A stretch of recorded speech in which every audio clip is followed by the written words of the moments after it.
from that crisis to one that has been unfolding over a number of months now. The crisis gripping the nation's livestock industry has reached a critical juncture, with Agriculture Minister John Steenhuisen announcing his intention to table a declaration for a national state of disaster concerning the widespread foot and mouth disease outbreak. The highly contagious virus has been reported in multiple provinces, severely impacting both commercial and communal farmers and placing immense strain on the agricultural sector. This dramatic move underscores the escalating severity of the situation, which has already led to significant animal suffering and placed the financial survival of family farmers at risk. The declaration is seen as a necessary measure to escalate the national response and prevent further catastrophic economic damage. So let's go now to the national spokesperson for the Minister of Agriculture, Jan de Villiers, as well as Dr. Dirk Verwoerd, who is CEO of Current Beef. Good afternoon to the both of you. Let me start with you, Jan. There's a bit of a debate that I saw, that I read about in Business Tech, that has to do with whether or not we are at a point where the foot and mouth disease outbreak is out of control in the country. From your position in the minister's office, is it? Well, good afternoon to yourself and to the listeners. Just a correction, I'm the Democratic Alliance, the DA's national spokesperson, but I've come on the show to just share the sympathy of the DA with farmers. Apologies for that, Jan, yeah.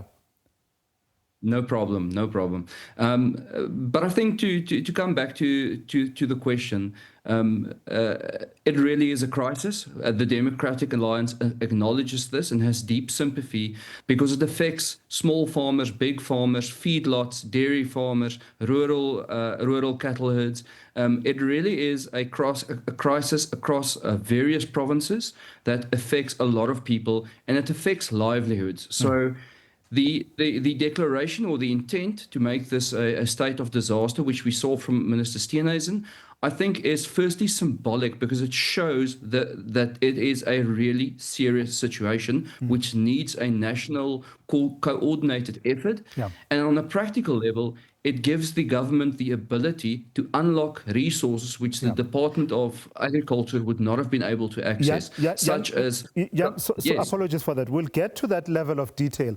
But I was asking a particular question that has to do with the debate about whether or not, while we all agree that it is a crisis and it has been unfolding before our eyes, and there have been efforts that have been put in, including the vaccination of animals with those vaccines that came from Botswana late last year.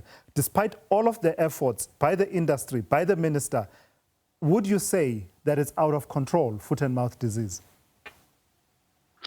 Well, I think the fact that it is being called, or that it's called for as a national crisis, means that it is in basically something which needs to be controlled. So yes, it's a real crisis and it needs crisis measures. All right. Let me ask the same question to you, Dr. Dirk Verwoerd. Closer perhaps to the coal phase in the industry. Okay. Is it out of control, foot and mouth disease in the country? Yes, good afternoon to you and to all the listeners and viewers. Just a correction, and I'm not the CEO of Current Beef. I hope the CEO hears this and hears my promotion made by you and pays me accordingly. But I'm really the senior feedlot veterinarian. I've got a lot of apologies to make this afternoon. But don't worry, after this, you might need to bail me out of prison because I'm going to strangle the team that put it all together. But do make the correction and then make the point about whether or not it's out of control. Yes. No, absolutely. And as you rightly said, I'm at the coalface, and we've had terrible losses, hundreds of millions of rands of losses in our group alone in the last 6 months. The situation all over the country is completely out of control. The virus is rampant. Even in the last week's press releases and so on, that data is completely out of date. I also heard and saw that people are saying, well, no cattle have died. That's completely false. Thousands of cattle have died. There's a syndrome called tiger heart disease that are killing calves as we speak, hundreds and hundreds of them, young calves. The devastation in dairies, in feedlots is difficult to describe in words. It is absolutely devastating. Portions of the Free State, for example, that were 2 weeks ago so-called clean, the Southern Free State, it's rampant there now. Outbreaks right to the border of the Northern Cape in Vryburg and Stella, in the Northwest Province. There are many areas in the Limpopo which has been reported as stable. That's not true. It is just rampant and running at its own pace. So yes, it is an absolute, beyond the crisis, national disaster is the correct term. So, given what you said, why is it seemingly out of control, Dr. Verwoerd, if I stick with you for a moment, given that it's not as if there's been no attempt to respond to it? I remember clearly late last year, Minister Steenhuisen, with the effort to bring in vaccinations from Botswana, I think close to 1 million herd of cattle were vaccinated around that time. And I imagine that that didn't stop and that campaign has continued. So why do we seem to be unable to bring it back under control? Yeah, maybe just a step back. We should always remember that this is a man-made disaster. What we see here is the result of many years of neglect, criminal neglect, and gross incompetence by very senior individuals. So that's what we're dealing with. This is a momentum that was allowed to develop that should never have happened. The number of vaccines that were brought in, and remember the BVI vaccine, Botswana is a very weak vaccine. It's a low concentration vaccine. It's actually not suitable for the current situation. So it's a very small number. 1 million sounds a lot, but we need several million, 5-6 million a month doses to really contain this problem. So too little, too late.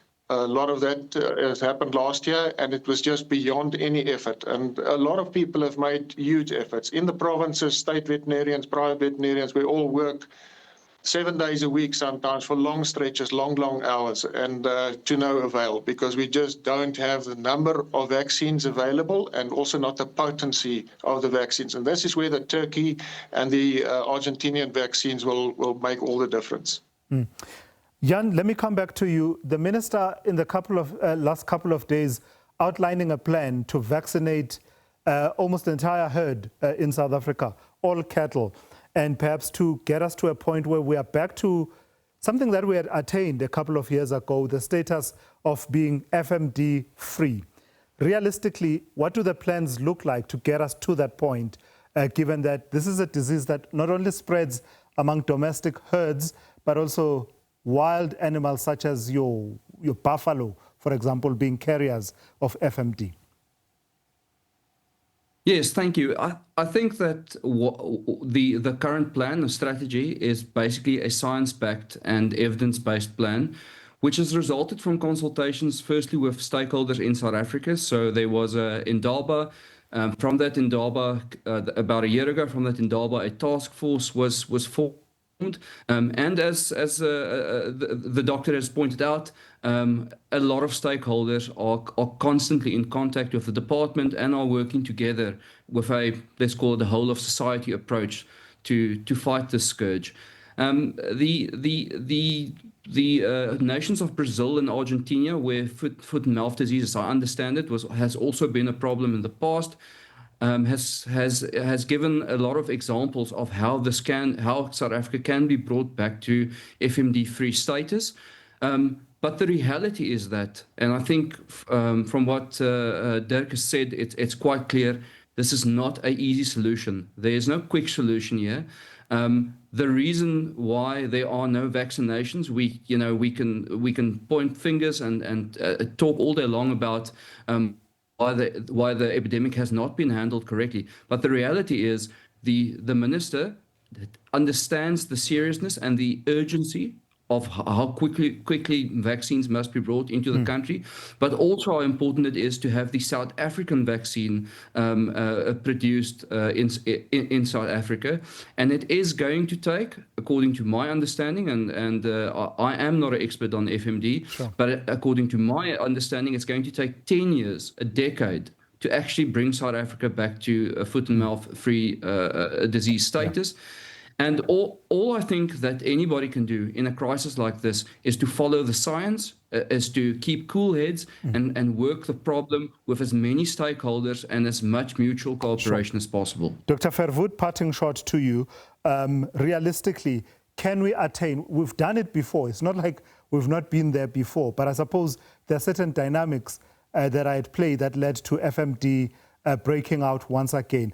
Can it realistically be achieved, what the minister is talking about, getting South Africa FMD free by 2030, as well as just the amount of vaccination that needs to happen across the country? Yes, indeed. And I think that's the positive side of a very, very dark story, the little silver lining in a really dark cloud. It can be attained. It is a human-made disaster. It is also a human-made solution. So we can do this. We have the expertise, but there's a definite need for a team approach. And a team means that everybody plays in its strongest position. The state has severe limitations in terms of logistics, cold chain management, etc. The private sector does that every day. That means the private sector must do that.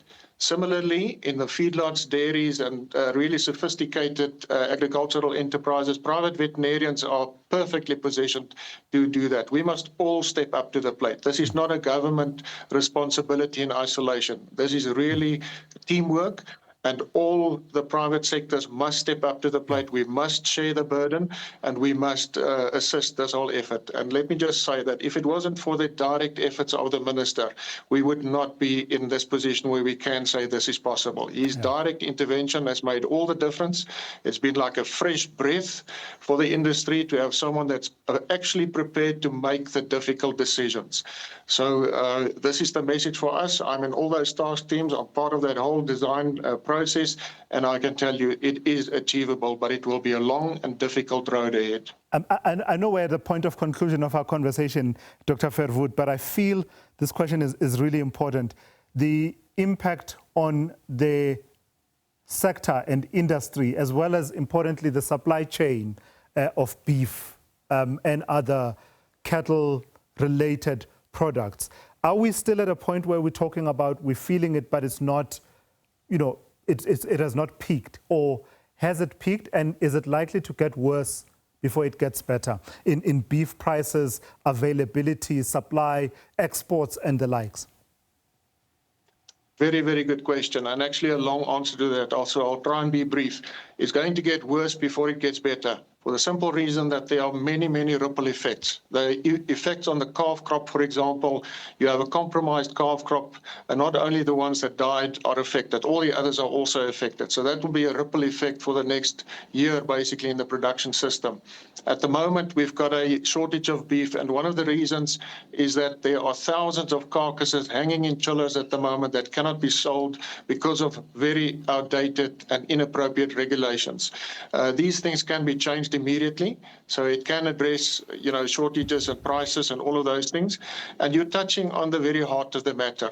This is not about a single separate disease and not related to anything else. This is touching the very fabric of food security in this country, and that's why it is so extremely important to do everything we can and really get the train back on track. But as I said, it's a long road ahead. There will be more difficulties in the next month or two. Momentum, a runaway train, is not stopped in a short period or with a switch. It is a process turning all of the things back on track. All right, I've got to thank both of you for weighing in on this conversation. Jan de Villiers of the DA, as well as Dr. Dirk Verwoerd, who is the senior feedlot veterinarian at Current Beef.